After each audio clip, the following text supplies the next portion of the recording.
Halo semuanya, kembali lagi di segmen tips usaha. Masih menjawab pertanyaan teman-teman sekitar 2 minggu yang lalu, bagaimana cara menjaga supaya bisnis masih tetap stabil selama masa pandemi dan juga post pandemi. Nah, hari ini saya akan membahas tentang 9 fungsi usaha yang wajib dimiliki oleh semua usaha. Nah, yang pertama adalah HRD atau People Management.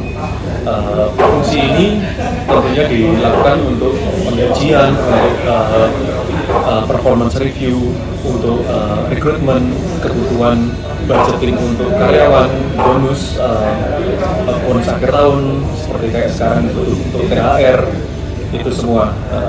Dan yang kedua adalah IT. IT adalah bagian yang menentukan kebutuhan IT untuk perusahaan kita. Jadi contohnya seperti mesin kasir, sistem komputer yang akan digunakan, komunikasi dari kasir menuju ke back office, sistemnya seperti apa. Ini memang waktu kita awal memulai suatu usaha, tentunya fungsi IT nggak terlalu krusial, cuma seiring dengan jalannya waktu, fungsi IT akan berfungsi cukup dominan. Mereka bakal menjadi tulang punggung dari usaha.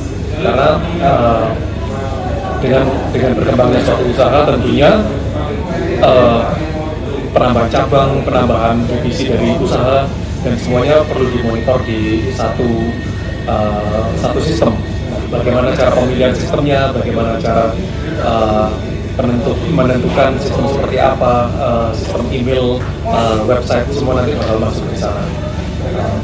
Yang ketiga, fungsi usaha yang ketiga adalah sales. Sales ini bisa mencakup sales internal ataupun eksternal. Nah, kalau internal berarti penjualan internal di dalam perusahaan kita, contohnya seperti dari roastery menjual kopi ke cabang ataupun ke kafe. Dan juga misalnya pembelian susu secara terpusat, semua dibeli di satu gudang, nanti dari gudang itu didistribusikan, itu termasuk sebagai internal sales. Atau juga external sales. External sales itu berarti penjualan kita ke customer. Jadi kalau misalnya kita roastery, tentunya ada B2B, kita menjual ke coffee shop teman-teman kita, dan juga untuk end user, jadi B2C, business to consumer. Nah, barista juga memiliki fungsi sebagai sales juga, karena banyak pembelian beans, bubuk kopi juga terjadi di dalam kafe yang dihandle oleh barista. Itu knowledge base untuk para barista juga cukup krusial, jadi karena mereka bertindak sebagai sales, tentunya product knowledge juga dibutuhkan. Yang keempat adalah finance dan general affair atau GA biasanya namanya. Kalau perusahaan udah cukup besar, itu bisa di split jadi dua divisi yang berbeda. Cuma dihasilkan kita menjadikan mereka sebagai satu. Mereka menghandle finance, accounting, yang sistemnya sudah ditentukan dari IT department, bookkeeping, pencatatan usaha harian, memastikan transaksi yang di sistem POS 100% masuk ke back office, target penjualan, analisa keuangan, cash flow, profit and loss statement setiap bulan, laporan perpajakan. Nah, nanti kalau misalnya bisnisnya sudah semakin besar, di sini kita juga ada satu tim yang menghandle pajak. Jadi semuanya dihandle secara profesional oleh satu tim yang namanya finance dan general affair. Nah, selanjutnya ada marketing.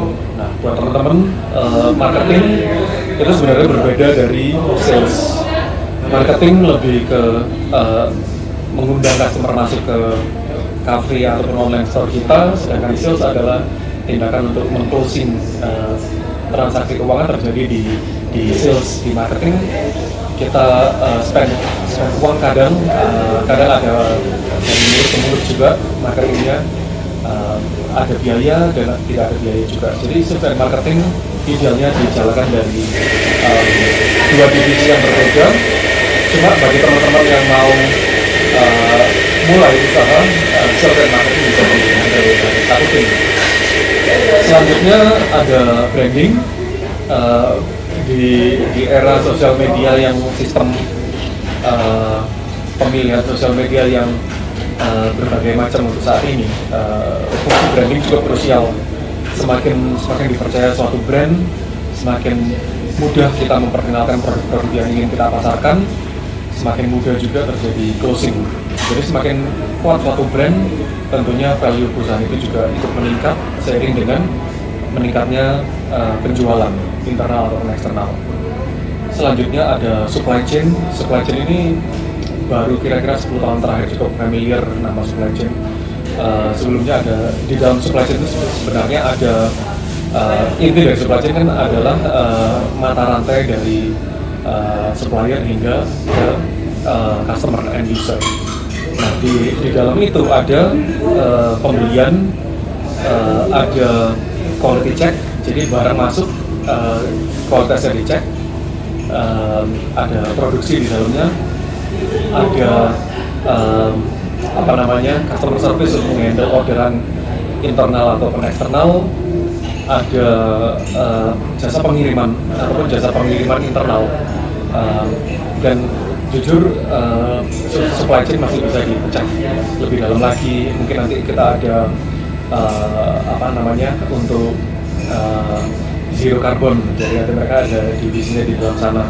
Atau misalnya kita cuma mau mencari supplier yang contohnya full organik, nah itu nanti ada divisi yang selalu mengecek apakah supplier kita sesuai dengan ekspektasi full organik atau enggak. Jadi mereka melakukan studi ke lokasi supplier untuk pengecekan, dan juga untuk pelanggan mungkin ada training, ada kelas-kelas di pelanggan.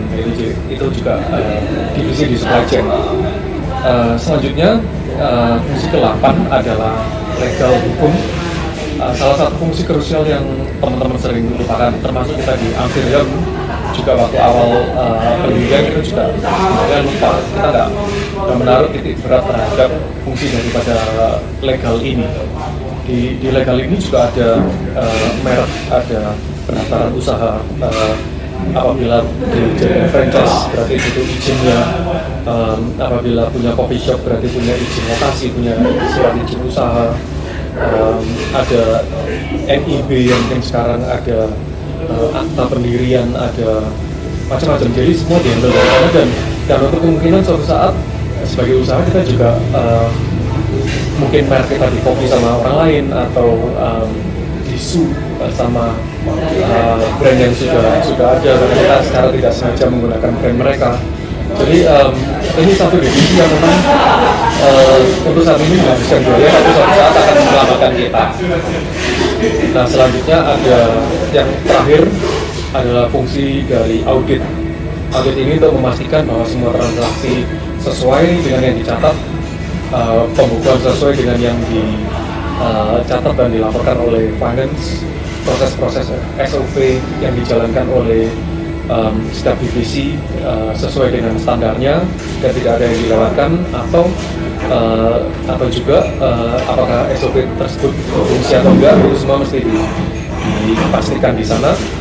Dan juga mereka juga memastikan bahwa kalau misalnya kita mau bisnis kita profitable, mereka juga confirm bahwa bisnis kita profitable, dan umumnya investor sering masuk ketika bisnis tersebut sudah diaudit. Jadi ketika diaudit juga ada transparansi dari investor dan juga operator usaha. Kalau misalnya kita ada pelanggan yang invest, juga tentunya transparansi di usaha. Dengan adanya auditor tentunya semua proses lebih mudah, dan seiring dengan jalannya waktu akan berguna untuk suatu perusahaan, untuk bisa dikata misalnya mau IPO atau mau penjualan saham, official ataupun unofficially, nilai audit itu cukup krusial. Itu dulu mungkin. Perlu yang saya satu tambahkan, 9 fungsi usaha ini, kalau misalnya kita awal mendirikan usaha kita fungsi-fungsi ini dari pengalaman di Amsterdam, waktu awal dilakukan oleh 2 orang. Jadi saya dan Frankie, saya menghandle 5, Frankie menghandle 4, yang menghandle uang, nggak menghandle penjualan, yang menghandle, jadi kita berusaha supaya nggak ada proses yang tabrakan dan kita saling mengaudit diri kita masing-masing. Nah, semoga bermanfaat. Nanti kedepannya kita bakalan share banyak buat teman-teman tips-tips usaha yang sudah kita lalui selama 9 tahun di Amsterdam dan menuju 10 tahun ini. Semoga bermanfaat dan sampai jumpa di tips usaha selanjutnya.